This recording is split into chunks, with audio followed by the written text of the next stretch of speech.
Vamos todos cantar de coração, a Cruz de Malta é o meu pendão. O Vasco finalmente conseguiu sua primeira vitória em jogos oficiais no ano de 2011. Até que enfim, né? Depois do ônibus voltar a passar por São Januário, né? Porque não tinha ponto, o ônibus não passava. É verdade. Agora o ônibus passou e até que enfim o ônibus trouxe vitória, né? Foram 4 derrotas consecutivas e um empate. O pior início de ano da história do Vasco, na primeira divisão, né? Da história do Vasco na primeira divisão do Campeonato Carioca. Desde 1923, né? Exatamente. Foi uma vitória por 3-0 com gols de Marcel, Dedé e Jefferson. Marcel, que agora é o artilheiro do Vasco, né? Com 3 gols. Exatamente. Tá bem longe do Fred, né? Que tem 8, mas vem fazendo gols. E tá bem longe do Marcel, que jogou no Coritiba.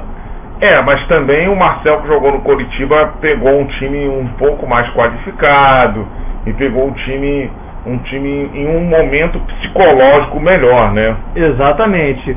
Estreia do Ricardo Gomes, pergunta polêmica. O Vasco deixou de fazer corpo mole? Olha, rapaz,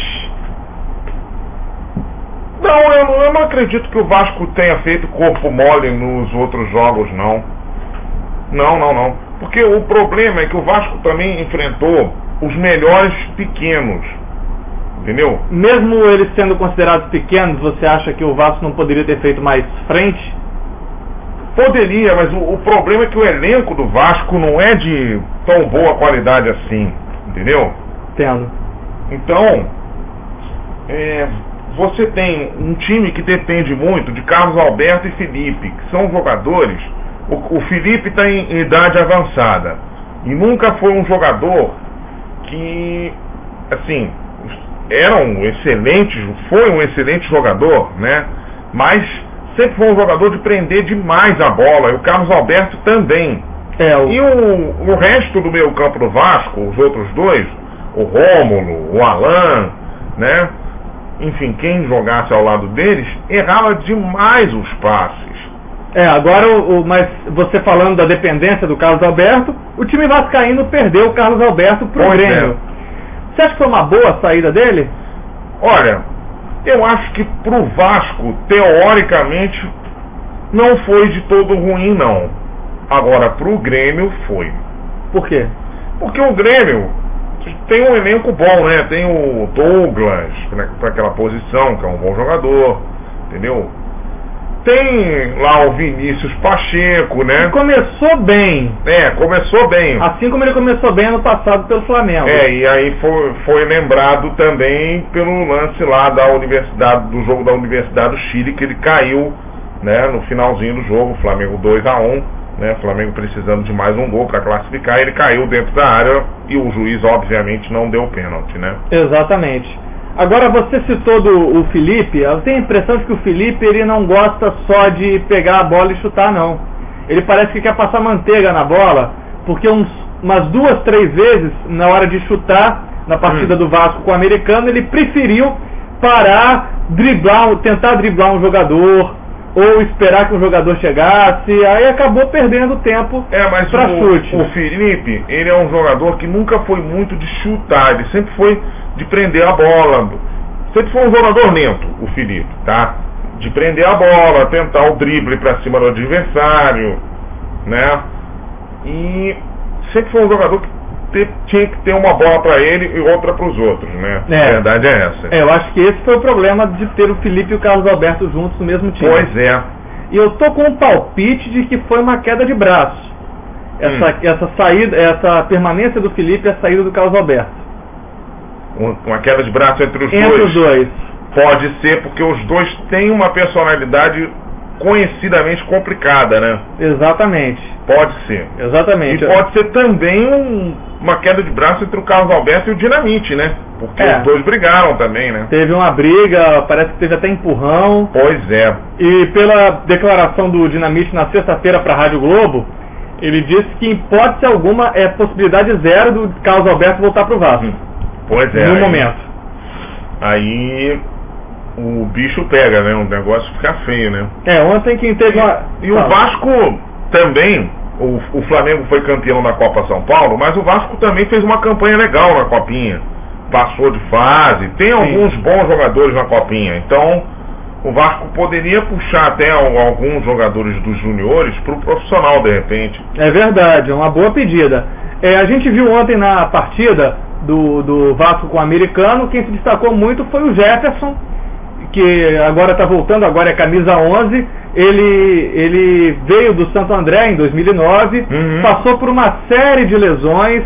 Em 2010 também, em 2010 acabou sendo emprestado para o Avaí. No Avaí fez uma campanha legal, fez alguns gols muito bonitos no Avaí. Aí agora está voltando, na expectativa, a torcida do Vasco na expectativa de que ele não tenha tantas lesões. Você acha que assim ele pode ser útil ao time do Vasco? Olha, tomara que realmente ele não tenha tantas lesões, né? Porque se ele não tiver tantas lesões e for um jogador parecido com o Jefferson do Avaí, realmente ele vai ter um bom desempenho, sim. E aí ele vai ser muito útil ao Vasco. O Diniz, quais jogadores do Vasco que são importantes, que devem receber um trabalho psicológico por conta desse início de ano meio desagradável, 4 derrotas consecutivas? Quais jogadores devem receber um trabalho psicológico para serem recuperados pelo Ricardo Gomes? Olha, eu acho que... Bom, você tem o Éder Luiz, que não começou muito bem a temporada. Que está parecendo muito disperso, está parecendo muito sem... Pois é. Ele tá correndo, ele não está correndo tanto. Pois é. O Éder Luiz e o próprio Felipe, né? Que apesar de tudo, ele sempre foi um grande jogador e todo mundo sabe disso, né? Nascido no Vasco pro futebol, né? E foi lá que ele se revelou um grande talento. Então ele merece um trabalho psicológico um pouco mais aprofundado, na minha opinião. E o Ramon? O Ramon também. Porque o Ramon, ele é muito instável, né, emocionalmente falando. Tanto que contra o Boa Vista ele fez um gesto obsceno para a torcida. Não, contra o Flamengo, né? Foi contra o Flamengo. Que ele foi substituído e fez gesto obsceno. Depois, contra o Boa Vista, a torcida também vai. Contra o Boa Vista não, contra o Volta Redonda, né? A torcida também vaiou. E ele reconheceu que jogou mal, né? Bom, ele se redimiu um pouco, ele fez o cruzamento pro gol do Marcel. Fez uma jogada bonita, né? Mas você acha que o Márcio Careca poderia ser uma boa opção? O problema é que o Márcio Careca é inconstante também, né? Sim, bastante. Inconstante tecnicamente falando, né? E o Ramon não, o Ramon é bom jogador. Se trabalharem legal a cabeça dele e se ele não tiver tantas contusões como ele teve no ano passado, ele vai ser também muito útil. A torcida tá pegando muito no pé também do Rômulo. Você acha que ele é digno dessas vaias? É digno sim, porque ele erra muitos passes no meio campo, né? Bastante. E eu acho ele não é um jogador de boa técnica, não. Eu acho ele bom pra roubar a bola. Então seria uma espécie de Williams vascaíno, né? Exatamente. Até o ano passado, né? Exatamente. O Vasco agora está de olho em reforços do ataque. Estão sondando o Leandro, do Grêmio, seria uma, entre aspas, troca por causa do Carlos Alberto ter ido lá pro time gremista. Pra mim não seria uma boa, não. Por quê? Porque primeiro que o Vasco já tem o Éder Luiz, que faz mais ou menos a mesma função, e o Éder Luiz é um pouco melhor que o Leandro. Ah, é? O Leandro, eu nunca gostei muito do futebol dele, não. Nem ele. Nunca fui muito fã. Se ele joga no estilo do Éder Luiz, então ele não joga como homem de área. Pois é. Seria mais um erro vascaíno de contratar atacantes que jogam pelas pontas. Não sei se seria um erro, assim, no caso de contratar jogadores que atuam pelas pontas, né? Porque se contratasse alguém muito bom, aí não seria erro, mas o problema é que o Leandro não é muito bom, né? E ele não rendeu tanto no Grêmio e passou, atenção, torcida vascaína, o Leandro passou por uma série de lesões no ano passado. Será mais um reforço do departamento médico? Pois Porque, é. segundo o Rodrigo Caetano, o Leandro está praticamente certo. Esse aqui é o problema, né? E nesta segunda-feira, no dia de hoje, né, aqui que a gente está gravando, o Vasco está tentando trazer o Alexandro. Vai ter uma reunião para trazer o Alexandro do Internacional. Esse sim, esse seria uma boa. Você acha que o Vasco consegue? Olha, o Alexandro, estão dizendo aí que tá quase certo também, né? Com o Vasco, né? Você acha que ele é uma boa? Seria uma boa. Porque o Vasco recentemente trouxe de volta o Elton. Você acha que o Alexandro é melhor que o Elton? É melhor sim.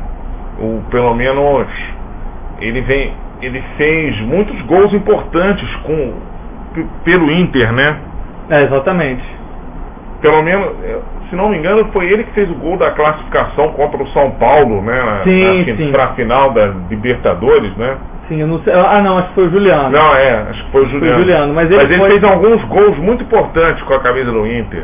Que seja um processo de montagem um pouco tardio do Vasco, mas que pelo menos seja um bom processo de montagem visando a Taça Rio. Com certeza, a Taça Rio, Copa do Brasil, que vem por aí, né? Exatamente. Dia 23, contra o Comercial, o Vasco estreia. Comercial do Mato Grosso do Sul, lá no Mato Grosso do Sul. Exatamente.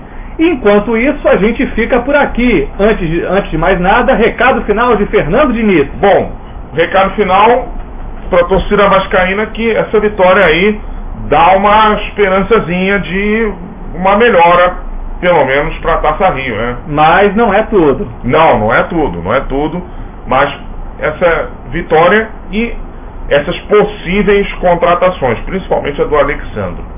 No meu recado final, vou dizer o seguinte: a torcida tem toda a razão ao dizer queremos reforços de ponta. Porque Rômulo, Kaique, Henrico no elenco não é tão convincente assim não. Agora, ela está errada em querer técnico de primeira, né? Exigir técnico de primeira no dia da estreia do Ricardo Gomes. Exatamente, concordo plenamente contigo, Fernando Diniz.